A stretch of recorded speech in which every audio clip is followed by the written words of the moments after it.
please welcome from JWU's class of 2014, Chef George Madosky. Hey everyone, thanks for coming. I really appreciate it. This is really cool. Bit of a homecoming for me in a way. I graduated in 2014, and I don't think I've been back to Providence since 2016.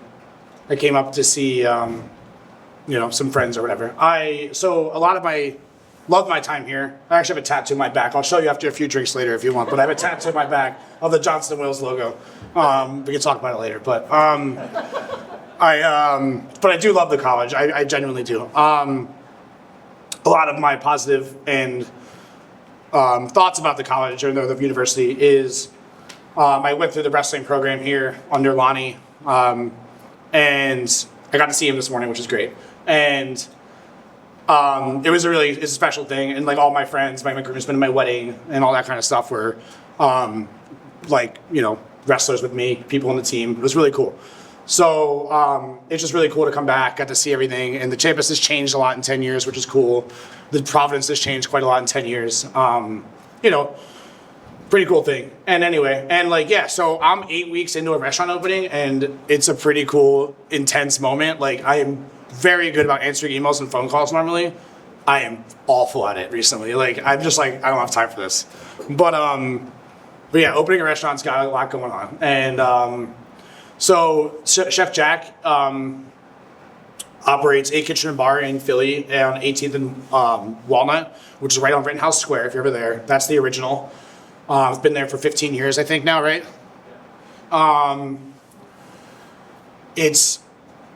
It kind of hits a really special place, I think, in restaurants, in the sense that, and I'm specifically talking about the one in Philly, because we haven't developed much yet in DC. We're operating and we're doing it, and it's really good, and we're getting positive press, but, it's hard to make your mark in 8 weeks. But we're hitting a really cool spot in the sense that, I think we're putting out food that's, non-pretentious, really tasty, and pretty awesome. And I think it makes something... it makes a lot of people happy. A lot of local chefs like to come eat, which I think is cool.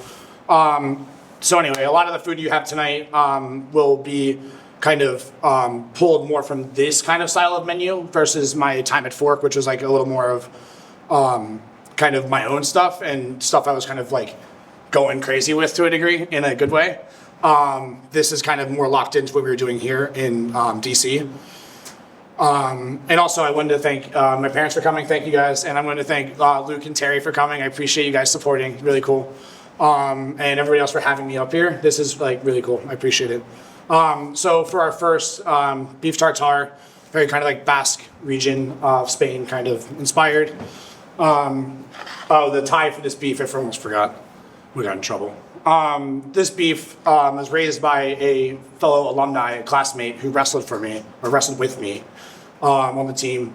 It's called Somerset Farms, down in Narragansett, Rhode Island. He's 130 something head of cattle, he told me yesterday. He drove up, brought his baby, and it was really cool. It's a pretty cool full circle moment, I think. So it's bavette.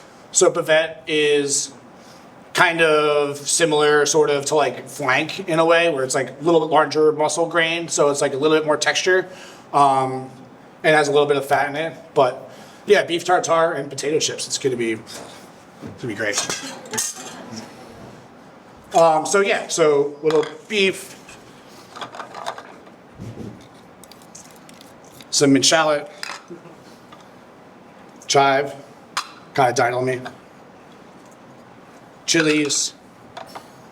This is Pecorino de Faso, which is just a little bit of a sharper version of kind of the Pecorino Romano most of you probably know and love. This is caramelized sweet onions. Those are listed. And this is black truffle mustard. And then these are and we talked about food waste and sustainability and all that. And one of my important approaches to it, and I use the word approaches kind of loosely, but one of the important pieces of that is preservation and putting a lot of love into something on the way into your larder and then getting it a few months later, So Chef Jack actually made this one. It's a black trumpet mushroom conserva, so kind of confit the the mushrooms with like tons of oil and like garlic and seasoning, and like they pack them in oil and like so like they're good months later when it comes around to make a tartare in front of a bunch of people, you know.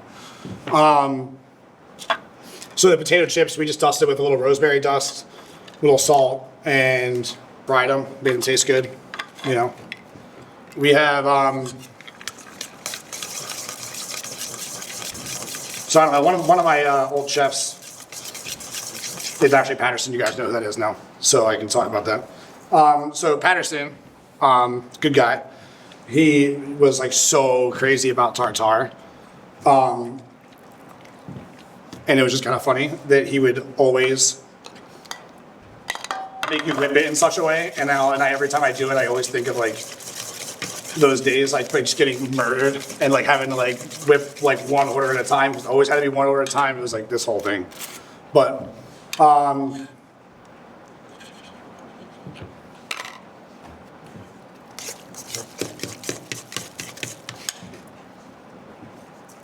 oh, there's Bass chilies in here, which I forgot to mention, which are freaking awesome. They're like the classic Spanish kind of pickled little green chili. Super tasty. Kind of bring a nice pop to everything. So our chips get laid out. I think you guys can see that. Yeah, chips get laid out.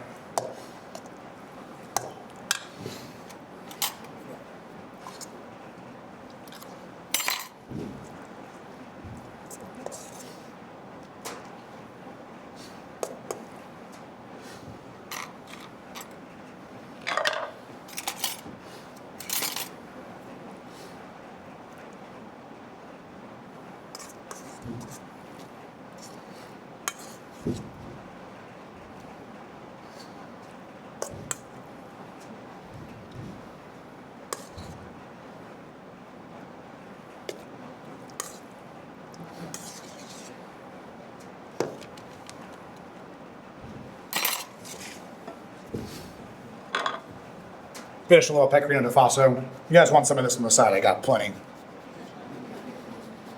That's it. Enjoy, guys. Thank you. Appreciate it.